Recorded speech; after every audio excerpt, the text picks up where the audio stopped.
Good afternoon, ladies and gentlemen. Welcome to the Prince George's County Memorial Library System's virtual programs. This is the Community Conversation with Roberta Phillips and Council Member Dannielle Glaros of the 3rd District of the Prince George's County Council. We are coming to you live from Prince George's County, Maryland. We're also streaming on YouTube, Facebook, and Twitter. If you would like to join us, feel free to share your questions and comments on whatever platform you're watching, and we'll get those comments and questions to our presenters at any time. And if you use the hashtag PGCMLS, we would appreciate it, and we'll be able to share your posts out on social. Welcome, Roberta and Council Member Glaros. Thank you. Thank you. So I'm so pleased to have Dannielle with us today. She is a library champion, friend of Prince George's County. I always start, Dannielle, with 5 words to describe my guest. And so I would say that Dannielle is strategic. She is determined, she is compassionate, she's friendly, and of course, she's very kind. So we appreciate that. And I also want to give a fun fact, which I learned from one of your colleagues, that your family has a goal of visiting all the national parks. Wow, you have learned a lot about me. So how many have you been to? That's a great question. I have a poster in my other room of my house. So off the top of my head, I don't know where our count is, but last summer we spent it in Colorado, visiting a lot of national parks there. And I will admit, we were supposed to be on a cruise to celebrate my dad's 80th birthday in Alaska, which would have involved a bunch of national parks. But as you can imagine, taking a cruise right now is not a recommended activity. So that's gotten postponed. We'll do that for his 81st birthday next year. There you go. Perfect. Well, thanks again for being with us today. And the purpose of these community conversations are to share our mutual goals for the community with the library and with our guests. One of the things I know that you are keenly aware of and wanting to do is to promote the importance of the census. Can you talk a little bit about that?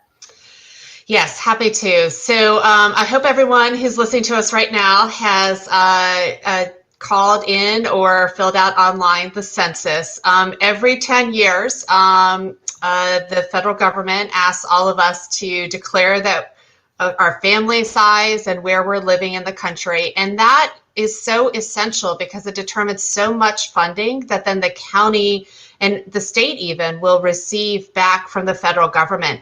So everything from money that goes to fund public transportation, like our buses or our metro, or funding for our schools or for our hospitals, a lot of that is determined based on that population data that's gathered.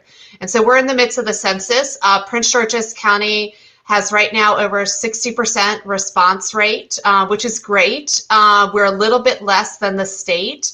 And we definitely have some hard to count areas coming into the census. So we're really pushing hard to make sure that all of our Spanish speakers out there are counted, all of our recent immigrants are counted. And at the end of the day, we don't want to lose the money. The figure is for every 10 years for each person that's not counted, we lose $18,000. So if your family, let's say, is a family of 5 in your family, that means over 10 years, this county will receive about $100,000 less dollars than we really could have if you filled out the census. So yeah, please fill out the census.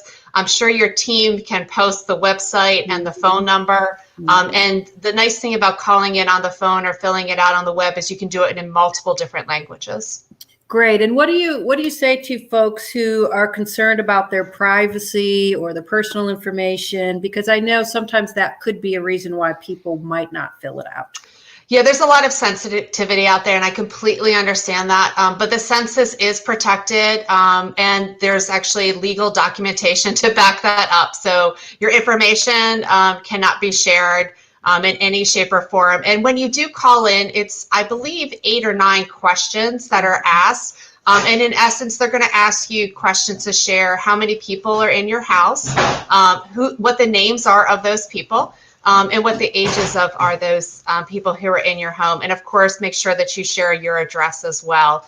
And in fact, if you've ever done any historical looking at records, the census data is a really key way that we track information about people and families through time. And so you can actually find the census records from way back when in the late 1800s and find former ancestors that way as well. Oh, that's interesting. And also just another comment is to make sure you count all your kids. I know 0 to 5 seems to be another age bracket that we miss a lot of folks, and you need to count those little people. And especially those who are just recently born as well. Apparently is also something that sometimes gets overlooked. And then also remember, your college student is actually supposed to be counted where they were at where they would have been at college on April 1st. So just because they might have been in your household on April 1st because of the pandemic, don't count them in your household, count them at their college address. That's also really important as well. Okay, thank you. So one of the things that I know you're very passionate about is raising awareness of the work happening around Greater Riverdale Cares. So can you talk to us about that program and what the purpose is? Sure. So I know many of you are at home like myself, and I have 2 kids in my house, a 10-year-old and 14-year-old, who are doing distance learning with PGCPS. And my husband is on a work call right now that he manages every Thursday at 4 o'clock. So we're all juggling a lot at home during the pandemic. But in the beginning of the pandemic, we talked to a lot of people about food and the need for food in our community. And that, in essence, launched what we call Greater Riverdale Cares. The Riverdale community, the New Carrollton portion of my district, definitely has some deep poverty and many kids who are receiving free and reduced lunches. And so we knew that 50 bags a week was not going to be sufficient to be able to reach people who are now recently unemployed, but also those who are always challenged with food insecurity in our community. And the pandemic, of course, has made it worse. Almost every food distribution site throughout my district, but I suspect this is in the whole of Prince George's County, is seeing 3 to 4 times the volume of people in need.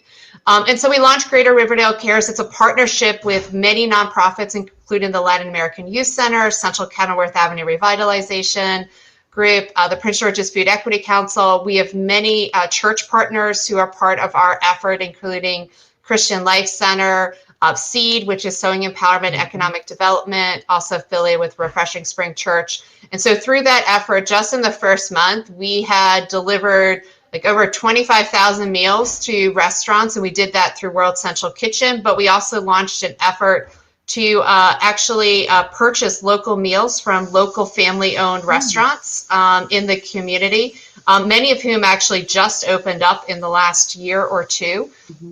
And so we've been providing those meals as well into the community, and we've been able to deliver thousands and thousands of pounds of fresh groceries. And in fact, this week, we're part of a partnership with Brighter Bites, which is delivering 2,650 boxes of fresh produce. Will be circulated throughout District 3 in various locations. On Tuesday, we opened a brand new site at St. Bernard's Catholic Church. Today, Latin American Youth Center over near William Wirt Middle School had free produce and hot meals to give out to the community. And on Saturday, I think we actually have like maybe 5 different sites across the area that will be giving out fresh produce in addition to other items for communities. So it's been really great and a great way to reach out to our community and make sure that people have access to food. And it's been an amazing partnership and collaboration with so many groups, which is how it's all happening. I have residents in some of my neighborhoods are actually doing direct delivery into homes within their community. There's apartment managers who are delivering food to their residents directly because of the program. So it's a pretty amazing, it's been amazing to do it. And we are definitely coming out of this pandemic stronger because of all of this work we've been doing together. That's awesome. And so if somebody wanted to contribute, is there a way for them to contribute to the Greater Riverdale Cares? Yes, there is, and I suppose I should have that in my fingertips, and I don't. But I will share it with you all. I'll type it in and look it up on my phone while I'm here. But we have a GoFundMe account that actually helps support all of those meals. So you can actually Google GoFundMe and Greater Riverdale Cares and come up with that. So yes, just through the GoFundMe account. Yeah, so before we came online, you were telling me even too about how you've learned about food distribution, and just tell me the Apple story. I love this Apple story. You love this Apple story. So, when you get started doing food distribution, you learn a lot about food supply chains. And I think everyone's been following and realizes how sort of broken our food supply chain is in our food distribution. So early on, I was actually working with one of our local farmers markets, the Riverdale Park Farmers Market, and we ended up purchasing, I think the first purchase was 200 pounds of apples that was from a local farmer, and quite an elaborate system to get it actually delivered to us. But now that has grown to even more pounds of apples that's going into one of our distribution banks. And I was just telling the director that today, we're doing a very large purchase to distribute to the community, and through this big food distribution network we've grown, where we're purchasing 2,000 pounds of turkey meat, frozen. And I don't know about anyone else, but I've never purchased 2,000 pounds of turkey meat. And one of the things you discover is it's not going to come in individual 1 pound packages, right? That would be simple. Yeah. So it's actually going to come to us in 40-pound packages. And so today we had an amazing partner, Geppetto's Catering in Riverdale Park. I called them and they checked, and like with less than an hour, they knew how to break apart all those 40-pound frozen bags and repackage that into 2-pound bags so we can get it out to residents in need. And that's really how this is all growing, and people stepping up into different roles and finding new partners in different ways that we would have never possibly imagined. I could have never possibly imagined getting 2,000 pounds of frozen turkey meat from a vendor in Virginia, from a local farmer. But then, we're in a pandemic. So we're doing everything possible to figure out how to get people fed and how to get food to people. I have a friend who calls that pressurized innovation. I love that. And I really love, this is really bringing farm to table to, new heights, which is awesome to support local farmers, local produce. It's great. It's really exciting. It's also, I think, really stressful too. I was on a call last week. I have a long-term distributor in this area who has always been able to get fresh produce from a vendor. And he, as of 9 a.m. the morning of he was supposed to have a food distribution, still didn't know where the food was going to come from. There's some, kinks in the supply chain. And for the first time, he was out without getting this fresh, free produce in. But, it has been really fascinating. We're learning so much, and it's been great to support. We really want to make sure we're supporting our local farmers, our minority farmers. We want to be supporting our local businesses so they can help get back on their feet. And at the same time, we want to be able to get food into the community, to those members of our community who are very much in need. So yeah, it's really interesting to work on it, and I've learned a lot of lessons learned. And once again, we're going to come out stronger, I think, just because we know better how to do things, and for the future, how do we increase our work to address food insecurity in Prince George's Absolutely. County. So what are some of the other essential relief programs that Prince Georgians can access through the county? Oh, great question. So there's a few different programs that are available. So there is, for those of you who are not aware, last week we launched our rental assistance program. I'm thinking which week. I feel like I lose track of my time, so my apologies. Actually, it might have been the beginning of this week we launched our rental assistance program. I have already heard that that program, we've already received enough applications for the initial funding we have in place. But we are definitely looking for additional funding to expand rental assistance and hopefully use some federal CARES Act money to do that.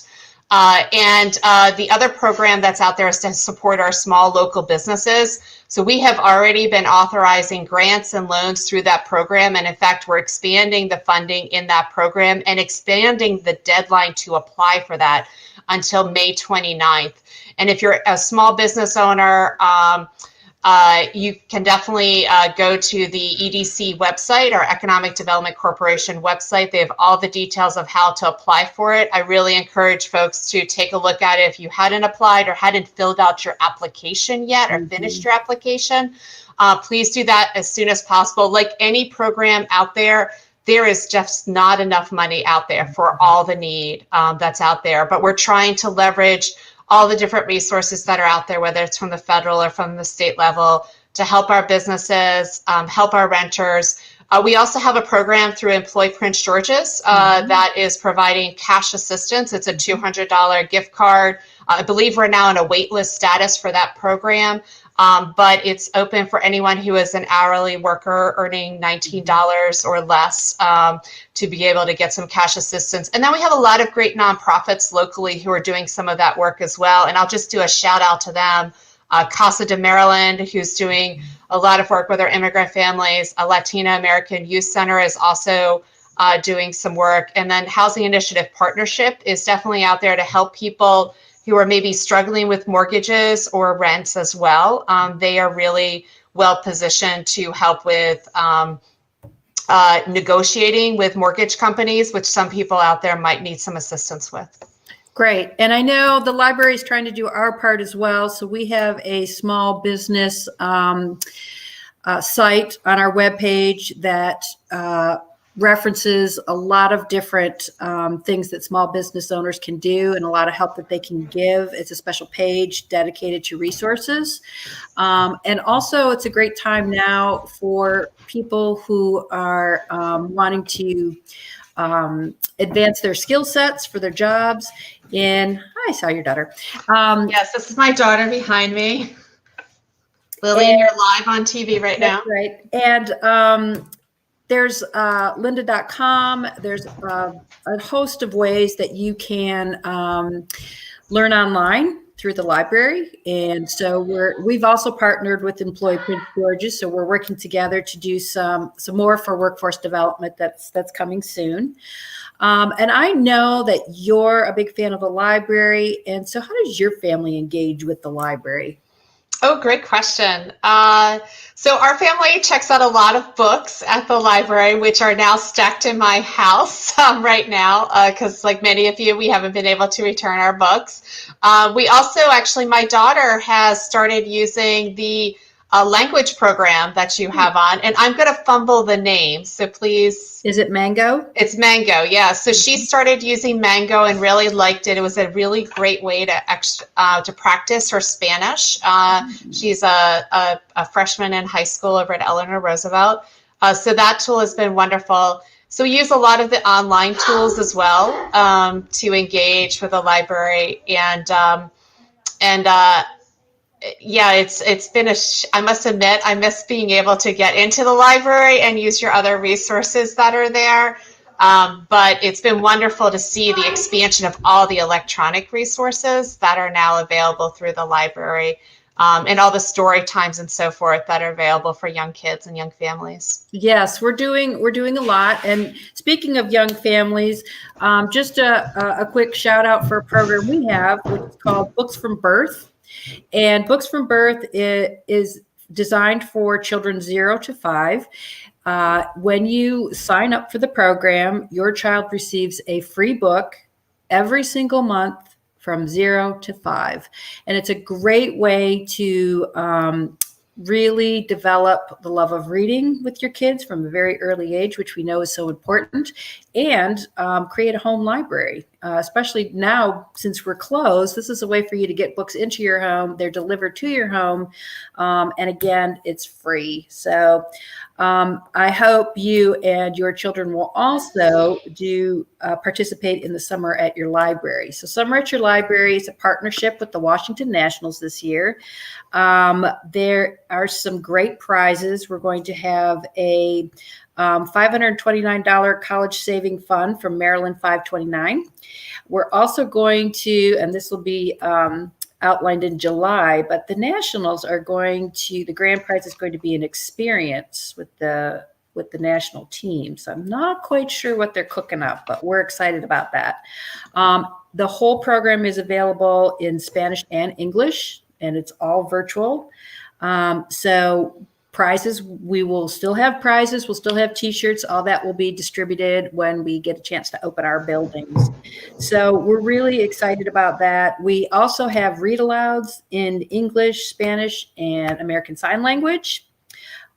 We have weekly Spanish community conversations, and we're also starting weekly conversation clubs in English, Spanish, French, and American Sign Language. So it might be another place for your daughter to practice her skills with someone online. That's a great idea. Yeah. So anything that you would like to, your parting words of wisdom for the community as we move towards a gradual reopening? Great question. So, I think the first thing I'd say is I just hope everyone, I know, I have people who have tested positive for COVID-19 that I know of, and I know many people who've lost family members to the virus. And so just my hearts and prayers are really with all of our families in Prince George's County. And I think as we reopen, we just need to be smart about how we do that. And I think it's going to be tough for us, right? We are social people. Mm-hmm. We want to hug each other. Mm-hmm. We want to give each other things. We want to hand each other the bag that we're carrying, mm-hmm. Simple gestures. We want to see people's smiles, right? And the reality is this is a pandemic. It's a highly, highly spreadable virus with many carriers who don't show any symptoms whatsoever. Mm-hmm. And so we need to be really careful as we reopen, that as we reopen, we're maintaining that physical distance of 6 feet. And that's tough to do. I know. I catch myself when we're out sometimes, and I need to maintain that 6 feet distance. Wearing our mask is really a great protection, not only for ourselves, because any one of us could be carrying the virus and not know it, mm-hmm. but we can also protect very much the people we love as well at the same time. So wearing masks when we're in public, when we're in any building, as the buildings start to reopen even more, beyond just the grocery stores, if we're at a farmer's market, mm-hmm. If we're any place that we're going to interact with someone or come close to someone. I was actually walking on a trail recently to drop off a few books. We have one of those little book libraries in mm-hmm. our community where people can donate books. And so I was putting some in, but there was someone sitting right on the bench right in front. And mm-hmm. so I made sure I was wearing a mask because I had to pass by her, right? Mm-hmm. So I just think we need to be really smart as we move forward, and just really conscious and, think about this as, how we protect ourselves as a community, mm-hmm. And put our community first, and continue to do the things we love, but at the same time, continue to put the community first. And I think if we do that, we will be in a good position. I think everyone's been watching our data. I'm sure everyone has been looking at our Prince George's dashboard. So, just like I do, that we have a lot of cases here in Prince George's mm-hmm. County. We've lost over 400 people to the virus. The county executive reminded us just a few days ago, that's roughly 9 people every day that we're losing here in Prince George's County. And we have a little over 2,000 hospitalizations in Prince George's County. So it's really important as we get closer and closer to reopening. We don't want to see those fatalities increase dramatically. And that means we're just going to need to be very cautious about how we interact with each other as we move forward. And I know my kids are looking forward to seeing their friends, mm-hmm. and I would love to see my mother, who I haven't seen in several months. But we all need to be really cautious as we do all of those activities as we open up.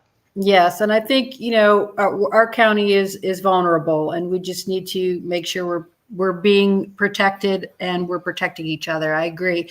One thing I just want to close with is, as a leader in Prince George's County, I have been extremely proud. Prince George is proud to have leadership like our county executive and our county council members and all our health officials and everybody who is working together to make sure that we're safe. And like you said, pulling together to help each other.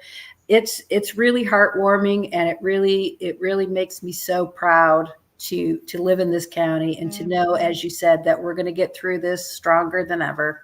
So I just want to thank you for your time and for all that you're doing for our community. And we will hopefully not see you in the field picking apples, but hey, that could be next. It could be next. It could be next. I actually am trying to do a family trip we like to do strawberry picking, and we haven't done that in a while, so we might go strawberry picking. Okay, all right. And maintain our 6 feet social distancing and wear our masks. Hopefully it won't be 400 pounds, but it won't be 400 pounds. No, it won't be. Thanks Well, again, thank you. Danielle. All right. Thank you so much for everything you're doing, Roberta. All righty. Bye-bye. Thanks all for tuning in today. We invite you to join us again next Thursday, May 28th at 4 p.m. And we'll be joined by Walter Simmons of Employ Prince George's, and we'll be focused on job resources. Thanks so much. See you again soon.